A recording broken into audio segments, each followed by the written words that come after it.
2015 সালের 13 নভেম্বর এই দিনটাতে প্যারিসের ব্যাটাক্লান কনসার্ট হলে 3 জঙ্গি গুলি চালায়।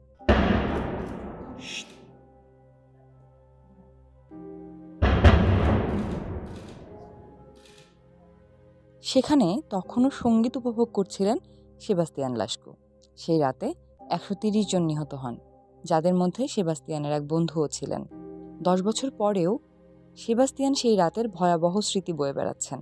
তার বন্ধু ক্রিস লেলুশের সঙ্গে ইগলস অফ ডেথ মেটাল ব্যান্ডের কনসার্টে গিয়েছিলেন তিনি।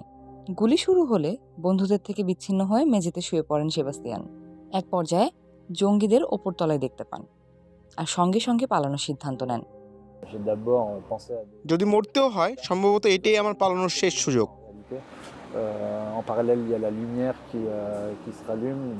তিনি বেরিয়ে আসতে সক্ষম হন এবং পাশের একটি ফ্ল্যাটে আশ্রয় নেন, কিন্তু ক্রিস পারেননি।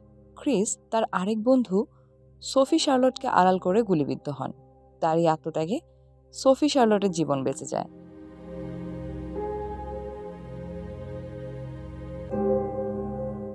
সেবাস্তিয়ান পোস্ট ট্রমাটিক স্ট্রেস ডিসঅর্ডারে ভুগছেন। তিনি এখন ভিড় এড়িয়ে চলেন। সঙ্গীতের প্রতি তার গভীর ভালোবাসা থাকা সত্ত্বেও রেডিও স্টেশনে চাকরি ছেড়ে দেন। কাজ করছেন ফ্রিল্যান্সার হিসেবে।